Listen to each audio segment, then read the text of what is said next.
बदलता ससुराल। कहते हैं संसार का नियम है बदलाव। हर चीज एक वक्त के बाद बदल जाती है, चाहे वो फैशन हो, रीति रिवाज हो या इंसान।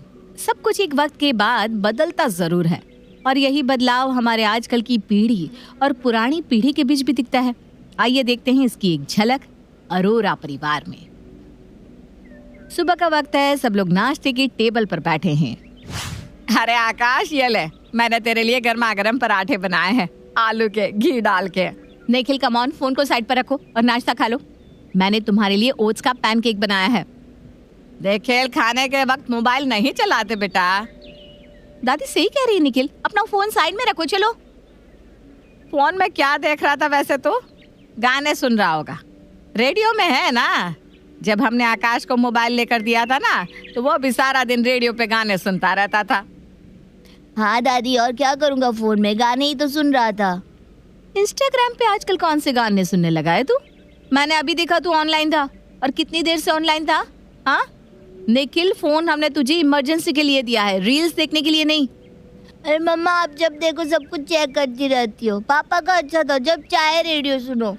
अरे तब फोन में रेडियो और 2 गेम्स के अलावा और कुछ होता भी नहीं था। ये रील्स क्या होता है? अरे दादी कुछ नहीं, सब लोग अपने अपने वीडियोस डालते हैं, उसमें से काफी कुछ सीखने को मिलता है। दादी को कुछ पता नहीं है तो उन्हें कुछ भी बताने की जरूरत नहीं है।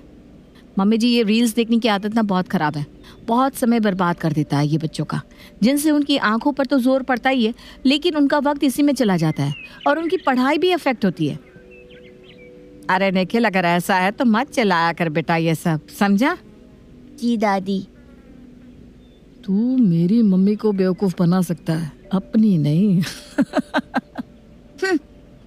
अरोरा परिवार में 2 माएं एक साथ रह रही थी, जिनकी सोच और समझ दोनों एक दूसरे से बिल्कुल अलग थी। पर क्या आप पता लगा सकते हैं कि कौन सही है और कौन गलत? मम्मी जी, मैं ऑफिस जा रही हूँ। हाँ माँ, मैं भी निकलता हूँ। चलो, मैं तुम्हें छोड़ते हुए जाता हूँ। अरे नहीं, मेरे पास स्कूटर है ना, चली जाऊंगी मैं। अगर तेरे पास वक्त हो तो बेटा मुझे मंदिर छोड़ देता। मम्मी जी, मैं छोड़ देती हूँ ना आपको, मेरा ऑफिस मंदिर के रास्ते में ही पड़ता है। ठीक है, मैं अभी आती हूँ। तुम जाओ ऑफिस, मैं उनको छोड़ दूंगी। दिव्या अपनी स्कूटी निकालती है और कावेरी को बैठने को कहती है। कावेरी दिव्या की स्कूटी को बड़े प्यार से देख रही थी। क्या हुआ मम्मी जी? अरे नहीं, कुछ नहीं हुआ। मुझे बहुत खुशी हो रही है कि तुझे गाड़ी वाड़ी सब चलाना आता है। आकाश जब छोटा था ना, तो मुझे बार बार इसके पापा को बोलना पड़ता था कहीं भी जाने के लिए। आपके समय में किसी को ज्यादा छूट नहीं थी ना मम्मी जी? हाँ वो भी है, और मैं ज्यादा पढ़ी लिखी भी नहीं थी, और ना ये मोबाइल फोन्स थे जिनसे मैं कुछ सीख पाती। वो बात तो है मम्मी जी, पहले इतनी चीजें नहीं थी सीखने के लिए। अच्छा चल, सब्जी ले ले यहाँ से, कितनी ताज़ा और अच्छी लग रही है, देख तो। मैं ऑनलाइन ऑर्डर कर दूंगी ना मम्मी जी। अरे सब्जियाँ तो देख कर ही लेनी चाहिए, और यहाँ से 2 पैसे सस्ती भी मिलेंगी। आजा आजा। ठीक है, आप ले लीजिए, और ये देखिए सामने ही है मंदिर। अच्छा ठीक है, तू जा अपने ऑफिस, मैं यहाँ से सब्जी लेके मंदिर चली जाऊंगी। फिर आप वापस कैसे आएंगी मम्मी जी? अरे मैं इतनी भी भोली नहीं हूँ बहू, यहाँ से ऑटो करवा के चली जाऊंगी। नहीं, मैं निखिल को फ़ोन कर देती हूँ, वो ट्यूशन से जाते हुए आपको लेता हुआ जाएगा। ठीक है? ठीक है, अगर वो यहाँ से जा रहा है तो मुझे लेते हुए जाए। ठीक है, मैं कॉल कर देती हूँ निखिल को। दिव्या कावेरी को मंदिर छोड़ने के बाद निखिल को फ़ोन लगाती है। हाँ मम्मी। कहाँ हो बेटा अभी? अरे मम्मी, ट्यूशन में हूँ, और कहाँ होऊंगा। अच्छा, तुम्हारा ट्यूशन आजकल मैकडोनाल्ड में लगता है क्या? हाँ, वो आपको तुम्हारे दोस्त रवि ने इंस्टाग्राम पर डाला है स्टोरी, और तुम भी दिख रहे हो उसमें। अरे ये रवि भी ना। मम्मी सॉरी, वो बस आज ही, आगे कभी ऐसा नहीं करूँगा। आगे से तुम कर भी नहीं पाओगे। आज ही मैंने तुम्हारे ट्यूशन सर से कहा है कि वो एक व्हाट्सएप ग्रुप बना दे पेरेंट्स का, और बच्चे कब आ रहे हैं, कब नहीं, कहाँ है, इसकी सारी डिटेल्स हमारे साथ शेयर कर दे। तो अगली बार बिना बताए कहीं जाने का सोचना भी मत। ओके मम्मा। और सुनो, अभी निकलो वहाँ से, और जाते वक्त दादी को मंदिर से लेते हुए जाना। ठीक है मम्मा। एंड नो मोर मस्ती, ओके? ओके। अब तो ट्यूशन बंक करके कहीं जा भी नहीं सकते, मम्मी ने तो सारे रास्ते ही बंद कर दिए। ये इतनी होशियार मम्मी होना भी ना सेहत के लिए अच्छा नहीं है। चल निखिल बेटा, निकल ले यहाँ से, अब मंदिर दादी को भी लेने जाना है। निखिल वहां से निकलकर सीधा अपनी दादी को लेने मंदिर पहुंचता है। अरे तू आ गया निखिल? हाँ दादी, आइए बैठिए। अरे तू क्यों आया? मैंने कहा था दिव्या से कि मैं चली जाऊंगी। अरे दादी मैं हूँ ना, आप बैठिए। अरे तू थक गया होगा ना पढ़ाई कर करके बेटा। दादी कितनी भूली है, इन्हें समझाना कितना आसान है। और यही मम्मी होती तो फटाक से पता लगा लेती कि मैं दूसरे रास्ते से आया हूँ, अपने ट्यूशन वाले रास्ते से नहीं। क्या हुआ बेटा, कहाँ खो गया? कुछ नहीं दादी, बस सोच रहा था कि अब बहुत क्यूट है।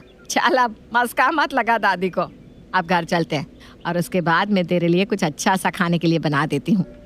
कावेरी भोली थी क्योंकि उसने आज तक ये सब सीखा नहीं था। वो तो दिव्या ही होशियार थी क्योंकि वो आज के ज़माने के हिसाब से सब कुछ सीख लेती थी। लेकिन निखिल को तो अपनी दादी ही ज़्यादा पसंद आती थी, जिनसे वो कुछ भी कहे तो वो मान जाए। दादी ये देखिए, ये कैसा है? अरे पर ये क्या है बेटा? दादी ये ना एक तरह की बुक है, इसमें बहुत सारी किताबें होती है। आप इन्हें एक साथ पढ़ भी सकते हैं और सुन भी सकते हैं। अच्छा, आजकल तो पता नहीं क्या क्या बन गया है। तू ले लेना, इससे तेरी पढ़ाई भी अच्छी हो जाएगी। हाँ दादी, लेकिन मम्मी लेने नहीं देंगी मुझे, आप तो जानती है ना मम्मी को। अरे ठीक है, कोई बात नहीं, तू मंगवा ले, मैं पैसे दे दूंगी, ठीक है? थैंक यू दादी, यू आर दी बेस्ट। अरे आप चल जाकर कुछ खा ले बेटा। जी दादी। निखिल ने अपनी दादी को जिस चीज़ के लिए बताया था वो कोई बुक की कलेक्शन नहीं थी, बल्कि एक ब्लूटूथ स्पीकर था। अरे ये कहाँ से आया स्पीकर? वो मुझे दादी ने लेकर दिया है। मम्मी मैं इसमें बुक्स डाउनलोड करके भी पढ़ सकता हूँ। अच्छा, तू पहले अपने स्कूल की बुक्स तो पढ़ ले बेटा, और इसमें तू पढ़ेगा और सुनेगा। मैं सब जानती हूँ। अब उसने ले ही लिया है तो क्या कर सकते हैं? कर सकते हैं, मैंने वाईफाई का पासवर्ड बदल दिया है और बिना वाईफाई चलेगा कैसे? मम्मा प्लीज ऐसा मत करो ना। शुरुआत तुमने की ना। मैंने कितनी बार कहा है कि इन सब चीजों में अपना वक्त बर्बाद मत करो, लेकिन तुम मेरी कोई बात ही नहीं सुनते। सॉरी ना मम्मा। ठीक है अब चलो, जब तुम्हें चाहिए होगा तब मैं तुम्हें पासवर्ड दे दूंगी। अब चल के खाना खा लो। थैंक यू मम्मा। तुमने ये मंगवाया कैसे? अरे मेरी मम्मी तो दिलाने से रही, आपकी मम्मी को पटाकर ले लिया। हाँ, उन्हें पटाना आसान है। बचपन में मैं उनसे पैसे लेता था ये कहकर कि मेरी नोटबुक खत्म हो गई है, एक भी नहीं है, किताब लेनी है या पेन लेनी है, और पैसे लेकर हम दोस्त मस्ती करने चले जाते थे। और यहाँ तो मम्मी को कुछ कह ही नहीं सकते, वो तो खुद चेक कर लेती है किताबें और ऑनलाइन मंगवा भी देती है। हाँ, तुम्हें पता है जब मैं तुम्हारी उम्र का था ना, अब हम लोग स्कूल से भाग जाते थे और जब प्रिंसिपल का फोन आता था तो मैं मम्मी को बहाना बना देता था कि मेरे दोस्त को चोट लग गई थी इसलिए स्कूल से भागना पड़ा, और वो मान भी लेती थी। सच? और मम्मी को तो ऐसा कुछ बोल ही नहीं सकते। मेरे सारे दोस्तों की मम्मियों के नंबर है उनके पास, उन्हें उल्लू बनाना आसान नहीं है। वो बात तो है। हम वो आखिरी जनरेशन है जिनकी मम्मियाँ इतनी भोली है। हम तो ऐसा कुछ कर ही नहीं सकते, हमारी जनरेशन की मम्मियाँ तो हमसे भी तेज है। काश वो भी भोली होती। निखिल, इसे तो बदलाव कहते हैं, जो संसार का नियम है। आज अगर तुम्हारी मम्मी ये सब बातें नहीं सीख पाएगी तो तुम्हें गलत रास्ते पर जाने से बचा भी नहीं पाएगी। हमारे ज़माने की बात कुछ और थी, तब के माहौल में और अब के माहौल में बहुत फ़र्क है। और रही बात मम्मी की, तो एक बात याद रखना, मम्मी नए ज़माने की हो या पुराने ज़माने की, माँ तो माँ ही होती है। उनका एक ही मकसद होता है अपने बच्चे की पढ़ाई, समझे? जी पापा, समझ गया। अरे आ जाओ दोनों, क्या कर रहे हो? आ गए। ये तेरे लिए हलवा बनाया है मैंने बेटा। निखिल, ये तेरे लिए केक, तुझे पसंद है ना? आकाश और निखिल एक दूसरे की तरफ देखकर मुस्कुराते हैं।